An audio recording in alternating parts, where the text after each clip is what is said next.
زلا نحمده ونصلي على رسوله الكريم أما بعد فأعوذ بالله من الشيطان الرجيم بسم الله الرحمن الرحيم رب اشرح لي صدري ويسر لي أمري واحلل عقدة من لساني يفقهوا قولي السلام علیکم ورحمۃ اللہ وبرکاتہ۔ ناظرین، پچھلے پروگرام میں ہم نے دیکھا کہ اللہ سبحانہ وتعالی نے انسان کو انسان کے حقوق ادا کرنے کی بہت تاکید فرمائی۔ نبی صلی اللہ علیہ وسلم کی بے شمار احادیث سے ہمیں یہ بات پتہ چلتی ہے کہ دوسرا انسان کوئی بھی ہو، خواہ اپنے سے بڑا یا چھوٹا، سب کے حقوق ادا کرنا ضروری ہے۔ آج ہم خاص طور پر خواتین کے حقوق کے متعلق بات کریں گے۔ قرآن مجید میں اللہ تعالیٰ نے بیویوں کے ساتھ اچھے سلوک کے برتاؤ کی تاکید کی ہے۔ سورۃ النساء آیت نمبر 19 میں فرمایا وَعَاشِرُوهُنَّ بِالْمَعْرُوفِ، اور ان کے ساتھ بھلے طریقے سے زندگی بسر کرو۔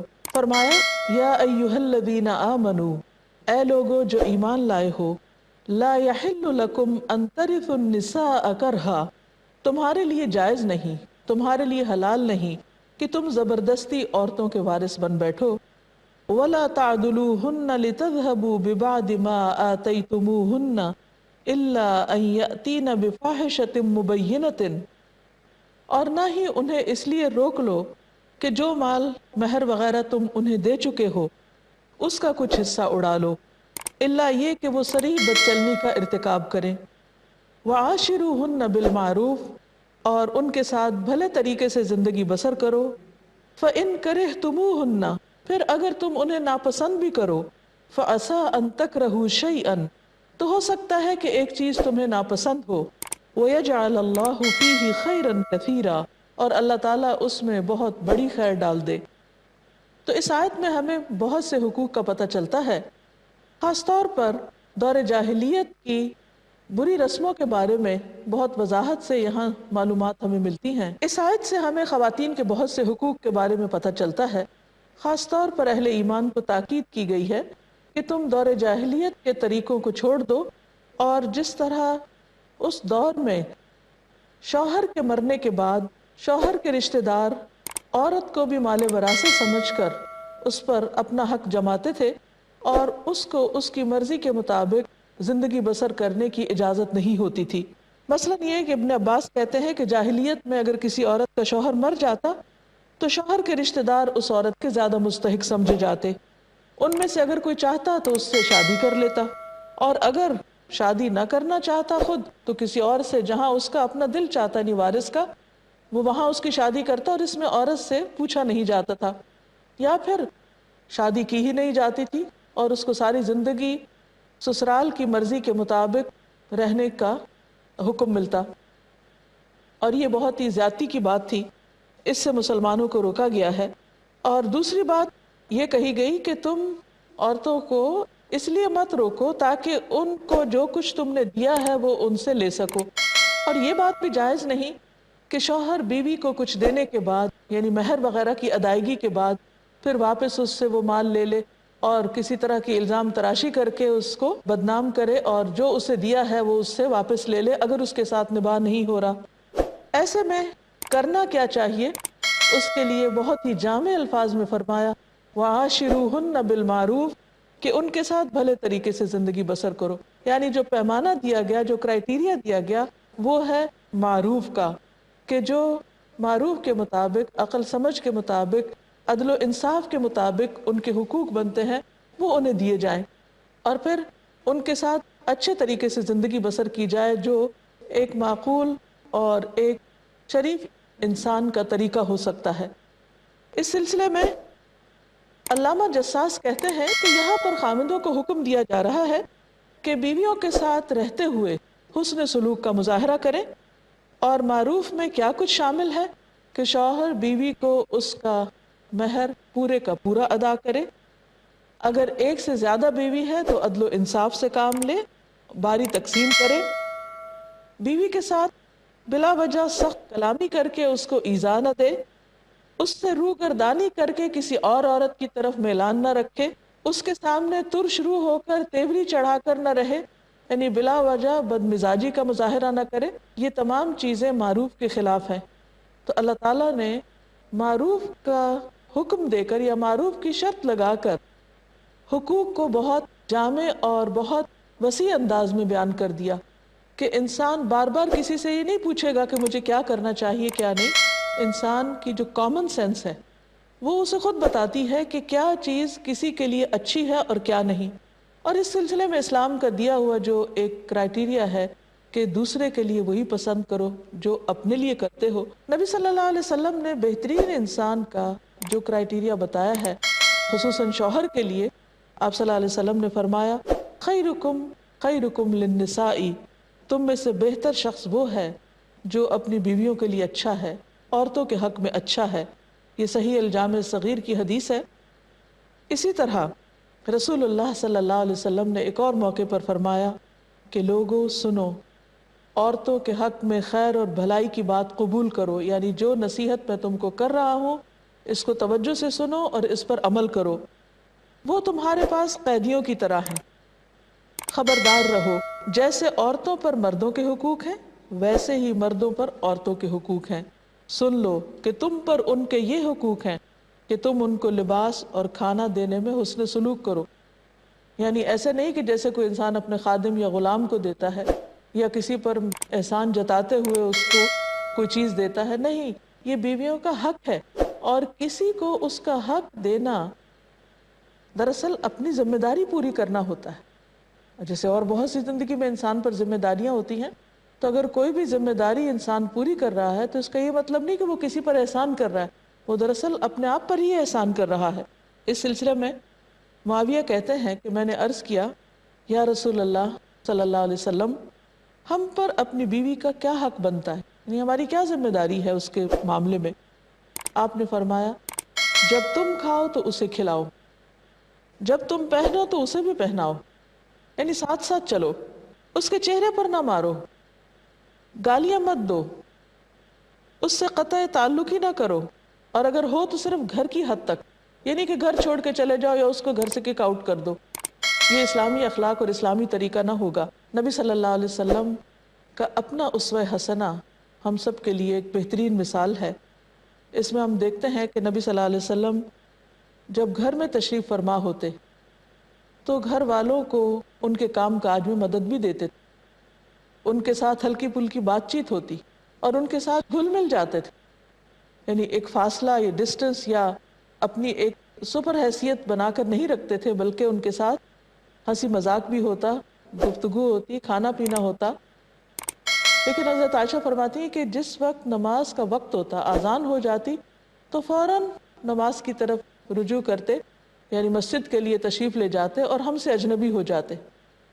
یعنی ہر چیز اپنے وقت پر، اپنے مقام پر، کہ جب گھر والوں کے بیچ میں ہے تو ان کے ساتھ اسی طرح شگفتہ مزاجی کے ساتھ معاملہ کر رہے ہیں. لیکن جب اللہ سبحانہ و تعالیٰ کی طرف سے نماز کی پکار آتی ہے تو اس کی طرف پوری طرح متوجہ ہو جاتے ہیں.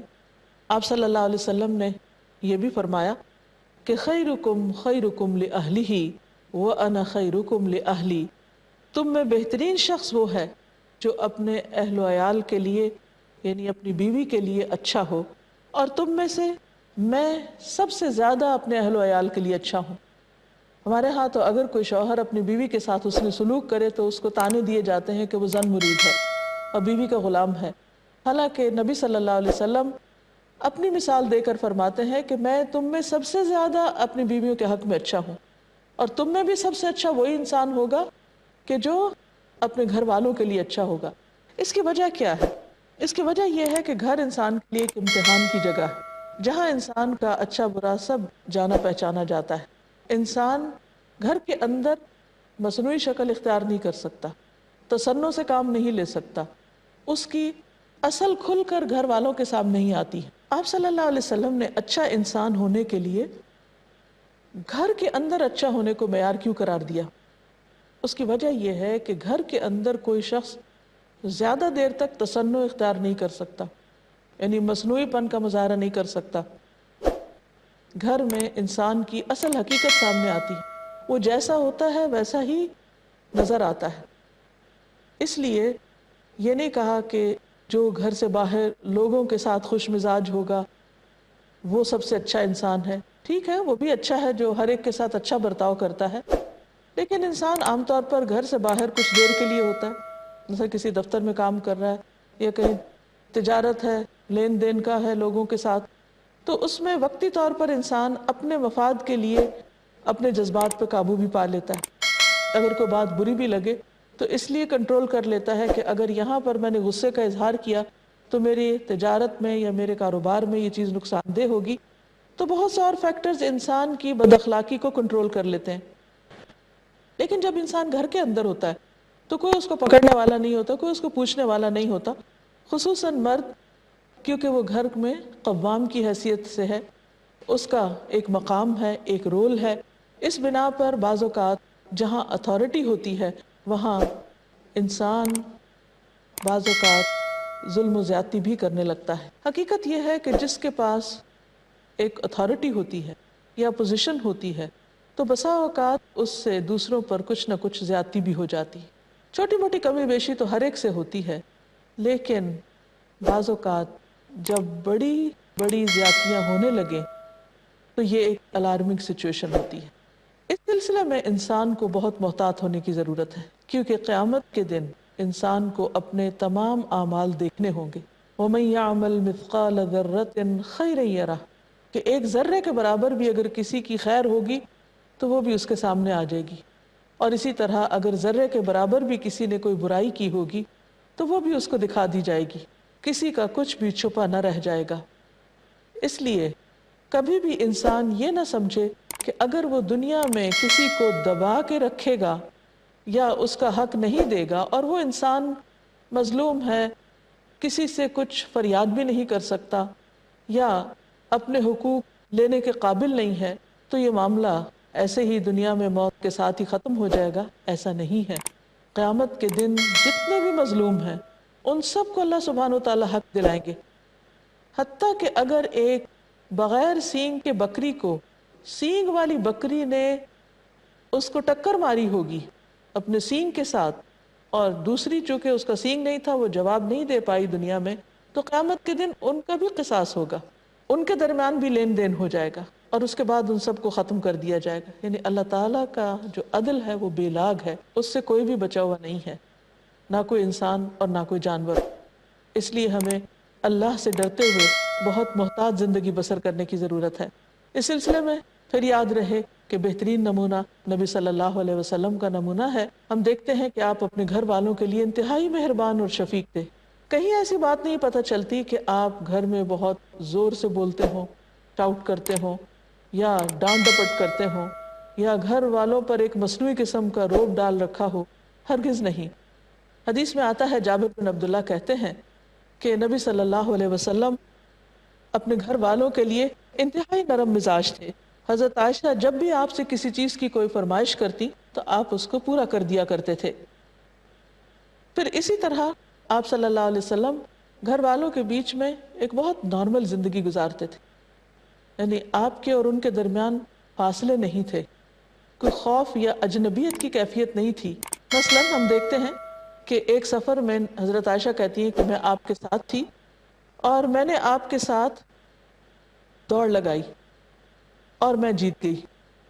پھر کچھ عرصے کے بعد ایک اور سفر میں نبی صلی اللہ علیہ وسلم کے ساتھ پھر دوڑ لگائی آپ نے، لیکن اس بار حضور صلی اللہ علیہ وسلم جیت گئے، تو آپ نے مذاق کرتے ہوئے فرمایا کہ یہ اس دن کا بدلہ ہے، یعنی پہلی دفعہ تم جیت گئی تھی، آج میری جیت ہے۔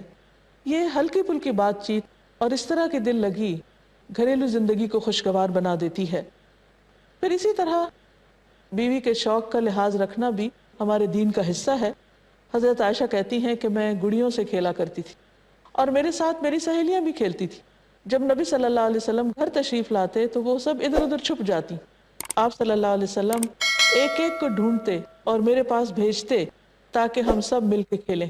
اس سے آپ اندازہ لگائیے کہ آپ صلی اللہ علیہ وسلم دوسروں کے جذبات کو کس قدر سمجھنے والے تھے۔ حالانکہ آپ اللہ کے رسول بھی تھے اور آپ پر بے شمار ذمہ داریاں تھیں، لیکن گھر والوں کے ساتھ اتنا خوبصورت سلوک کہ ان کے جذبات کا خیال رکھا جائے اور ان کی ہابیز کا بھی اور ان کی پسند کا بھی۔ حضرت عائشہ چونکہ عمر میں چھوٹی تھی تو آپ سمجھتے تھے کہ ان کی مصروفیات اور ان کا شغل اور ان کی پسندیدہ چیزیں یا مشغلے کیا ہو سکتے ہیں، تو آپ صلی اللہ علیہ وسلم نے کسی بھی جائز اور کسی بھی درست چیز کو زندگی میں رکاوٹ نہیں بننے دیا اور نہ ہی دوسروں کو اس سے روکا، بلکہ اگر اس میں خیر اور بھلائی تھی تو اس پر ان کو انکریج بھی کیا۔ اسی طرح ایک اور روایت میں آتا ہے کہ ایک مرتبہ عید کے موقع پر کچھ حبشیوں نے مسجد نبوی کے صحن میں کچھ کرتب دکھائے تھے۔ حضرت عائشہ بیان کرتی ہیں کہ میں نے نبی صلی اللہ علیہ وسلم کے کندھے پر سر رکھ کر کچھ دیر ان کو جھانک کر دیکھا اور آپ نے اپنے کندھے میرے لیے جھکا دیے اور میں ان کو دیکھتی رہی، پھر جب میں تھک گئی تو چلی گئی۔ یعنی آپ نے دیکھنے کے لیے بھی پورا اہتمام کیا، لیکن جب وہ تھک گئی تو انہیں زبردستی ساتھ نہیں بٹھایا کہ تم ضرور دیکھو۔ بعض اوقات بیوی کے لیے اور کچھ کام ہوتے ہیں یا وہ اس کی طبیعت کسی ایسی چیز کو مان نہیں رہی ہوتی تو زبردستی اپنی دلچسپی میں شریک کرنا بھی درست نہیں۔ ایک اور روایت میں آتا ہے کہ حضرت عائشہ رضی اللہ تعالیٰ عنہ کہتی ہیں کہ رسول اللہ صلی اللہ علیہ وسلم نے فرمایا کہ عائشہ، میں جانتا ہوں تم کب مجھ سے ناراض ہوتی ہو۔ جب تم مجھ سے راضی ہوتی ہو تو کہتی ہو کہ محمد کے رب کی قسم، اور جب ناراض ہو جاتی ہو تو کہتی ہو کہ ابراہیم کے رب کی قسم۔ تو اس پر حضرت عائشہ کہتی ہیں کہ میں نے عرض کیا، اے اللہ کے رسول صلی اللہ علیہ وسلم، اللہ کی قسم میں تو صرف آپ کا نام ہی چھوڑتی ہوں۔ یعنی اس سے اندازہ ہوتا ہے کہ ان کی باہم گفتگو کس قسم کی تھی۔ پھر اسی طرح مشکل وقت میں، غم اور تکلیف کے وقت میں آپ اپنی ازواج کو دلاسا بھی دیا کرتے تھے۔ ایک مرتبہ حج کے موقع پر حضرت صفیہ کا اونٹ بدک گیا تو وہ رونے لگ گئیں۔ نبی صلی اللہ علیہ وسلم اپنے ہاتھ سے ان کے آنسو پوچھنے لگے۔ جہاں تک اس بات کا تعلق ہے کہ آپ صلی اللہ علیہ وسلم ازواج کے لیے بہت مہربان تھے اور ان کے جذبات کا خیال رکھا کرتے تھے، وہاں دوسری طرف آپ ان کی تربیت سے بھی کبھی غافل نہیں ہوئے۔ حضرت عائشہ کہتی ہے کہ میں نے نبی صلی اللہ علیہ وسلم سے کہا کہ آپ کو صفیہ میں یہی کافی ہے کہ وہ ایسے اور ایسے ہے، یعنی ان کا قد چھوٹا ہے۔ آپ نے فرمایا، عائشہ، بے شک تم نے ایسا کلمہ کہا ہے کہ اگر سمندر میں ڈال دیا جائے تو وہ بھی کڑوا ہو جائے۔ یعنی یہ نہیں کہ اگر آپ کو حضرت عائشہ سے محبت تھی اور اگر انہوں نے کبھی کوئی ایسی بات کی جو اللہ تعالیٰ کو پسند نہ ہو تو اس پر انہوں نے اگنور کر دیا۔ نہیں، آپ دین کی حدود کے معاملے میں کسی سے کسی طرح کی بھی رعایت نہیں برتا کرتے تھے۔ حضرت عائشہ فرماتی ہے کہ میں نے آپ کے سامنے کسی کی نقل اتاری۔ آپ نے فرمایا، عائشہ، مجھے پسند نہیں کہ میں کسی کی نقل اتاروں خواہ اس کے عوض مجھے اتنا اور اتنا مال دیا جائے۔ یعنی آپ نے اس عمل کو بھی پسند نہ کیا اور بہت ہی خوبصورت طریقے سے سمجھا دیا۔ پھر اسی طرح ایک دوسرے کے حقوق کی حفاظت کرنا بھی سکھایا۔ ایک مرتبہ نبی صلی اللہ علیہ وسلم حضرت عائشہ کے ہاں تشریف فرما تھے کہ کسی دوسری زوجہ محترمہ نے آپ کے کھانے کے لیے کچھ بھیجا۔ خادمہ پلیٹ لے کر آئیں اور حضرت عائشہ نے جب دیکھا تو غصے سے کانپنے لگی۔ انہوں نے اس پر ہاتھ مارا اور کھانا بھی گر گیا اور برتن بھی ٹوٹ گیا۔ اس پر نبی صلی اللہ علیہ وسلم نے فرمایا کہ تمہاری ماں غیرت میں آ گئی ہے، اور انہوں نے حضرت عائشہ کو کچھ نہیں کہا، لیکن تو اس پر حضرت عائشہ نے دیکھا کہ آپ صلی اللہ علیہ وسلم کے چہرے پر غصے کے آثار ہیں، تو فوراً کہنے لگی کہ میں اللہ کے رسول کے غصے سے اللہ کی پناہ میں آتی ہوں اور اس بات سے کہ وہ آج مجھ پر لعنت کریں۔ اور پھر میں نے عرض کیا کہ اے اللہ کے رسول صلی اللہ علیہ وسلم، اس کا کفارہ کیا ہے؟ تو آپ نے فرمایا، برتن جیسا برتن اور کھانے جیسا کھانا، یعنی جو نقصان کیا ہے اس کی تلافی کر دو۔ اس طرح ہم دیکھتے ہیں کہ آپ ازواج کی بہت دلداری کیا کرتے تھے، ان کے جذبات کو اہمیت بھی دیا کرتے تھے۔ حضرت عائشہ فرماتی ہیں کہ ہم آپ کے ساتھ کسی سفر میں تھے، جب ہم مقام بیضاء میں پہنچے تو میرا ہار گم ہو گیا۔ آپ صلی اللہ علیہ وسلم تلاش میں وہیں ٹھہر گئے اور سب لوگ بھی وہیں ٹھہر گئے، اور جب تک آپ نے پوری طرح اس ہار کو تلاش نہیں کروا لیا اس وقت تک سب لوگ وہیں پر ٹھہرے رہے۔ بہرحال وہ کہا جاتا ہے کہ جو سواری اٹھی تو ہار اس کے نیچے تھا، لیکن اس سے پتہ یہ چلتا ہے کہ ایک بیوی کی ایک چیز کی تلاش میں آپ نے سب مردوں کو حکم دیا کہ وہ بھی ایک مقام پر رک جائیں۔ یعنی بات اتنی بڑی نہیں تھی، لیکن اس سے اندازہ یہ ہوتا ہے کہ کس طرح آپ صلی اللہ علیہ وسلم ان کے جذبات کا خیال رکھا کرتے تھے۔ اسی طرح ایک اور روایت سے بھی پتہ چلتا ہے کہ نبی صلی اللہ علیہ وسلم کس طرح اپنی ازواج کے جذبات کا، ان کی خوشی کا خیال رکھا کرتے تھے۔ ایک مرتبہ عید کے موقع پر آپ صلی اللہ علیہ وسلم اپنے گھر میں تشریف فرما تھے. آپ نے اپنے آپ کو ڈھانک رکھا تھا اور آپ کے پاس حضرت عائشہ بھی بیٹھی ہوئی تھی کہ گھر میں 2 بچیاں دف بجا رہی تھی